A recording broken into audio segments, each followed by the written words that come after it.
As he mentioned to you, I'm running for Congress in the 6th Congressional District of Virginia, which is out in the boonies. I know if you're from Northern Virginia, things kind of fall off the map after Manassas.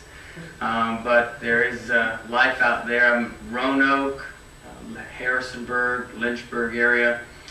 And today I'm kind of maybe a little bit of your guinea pig. You've been talking a lot, I know, yesterday and this morning about some of the reforms necessary. And over the past 21 months, I've been campaigning for Congress and trying to put some of these practices into play in Western Virginia. I also join you at this point.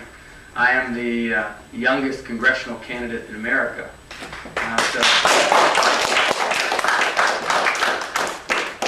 So being a small business owner, raised and educated in Southwest Virginia, being the youngest congressional candidate in America, we have brought something that's genuinely different, not just a different message, but we've been trying to bring a different type of politics, and I think there's a distinction there. And when I started running back in January of '07, I was on a plane and I was reading through some notes I had printed out from various websites, and this older Indian gentleman was seated next to me, and he kept peering over and wondering what I'm doing.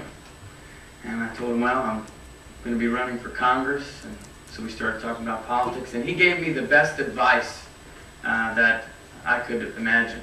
And he said, you know what, politics is very simple. The American people want one thing from you. Of course, at that point, I'm sitting here scouring, trying to figure out how to piece this campaign together. He's got of course, the golden message, and he said, the American people want you to keep your promises. And that's it. It was that simple. And that has really been a principle that has guided me through this election, through the nomination, and has really resonated well with the people. And of course, what I think is the number one issue, and I know you all have been talking about this extensively, and of course we don't really hear it in the news because it's just not sexy enough. I believe that the number one issue facing the fabric of our great republic is public financing of our federal elections. We cannot continue on this path without finding some type of public financing system for our federal elections. In my opinion, of course you all have been talking about it, but we don't elect leaders anymore.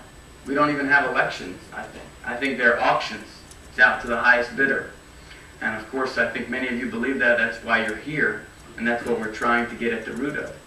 So if we want to begin to elect leaders and statesmen again, then we've got to find a system that allows for one vote, 1 degree of influence for every man, woman, and child.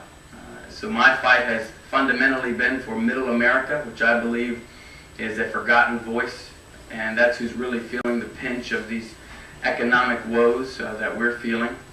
And we must understand that for a presidential candidate, for example, to run in 2008 to vie for the nomination, they needed to raise more than twice as much as they did in '04 just to even be viable.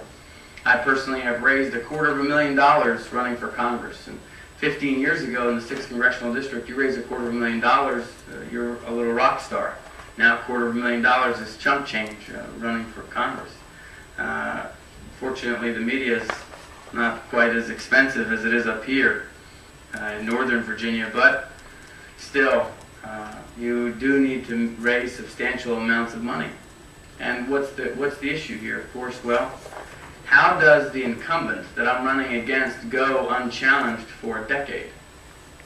He's a right-wing Republican who hasn't been challenged by a Democrat in a decade.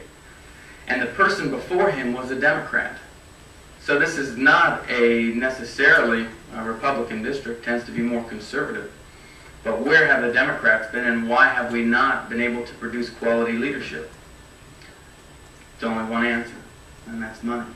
We unfortunately deter so many good people from running for office.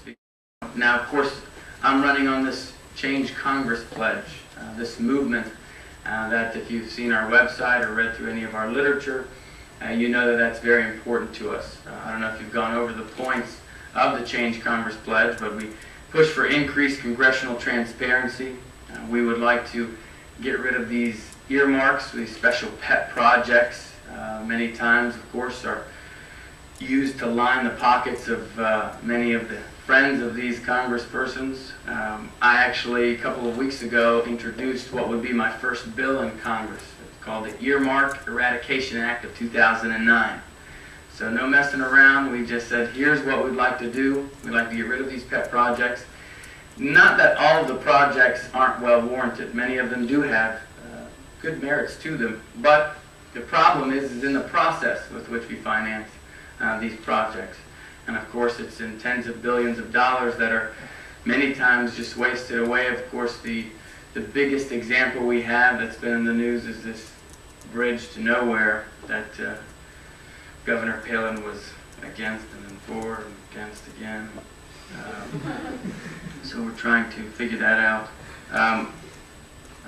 We also, of course, don't take any money from PACs or lobbyists.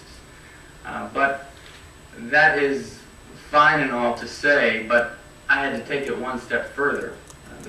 The point to that for me was if someone rather wealthy wanted to donate to me above and beyond the $2,300 that they are allotted, they could of course donate to a PAC, and a PAC that most likely will donate to me.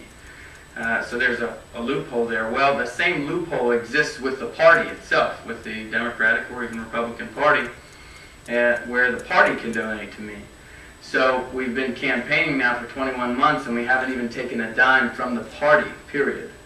So we don't take money from the local party, the state party, not that we've been offered much money from the national party, but we wouldn't be taking any money from them. That way we can genuinely say to the people, this is your message, this is a message that is my platform, that will not be barked down upon me from any national platform, and really bring a sincerely honest message to the people.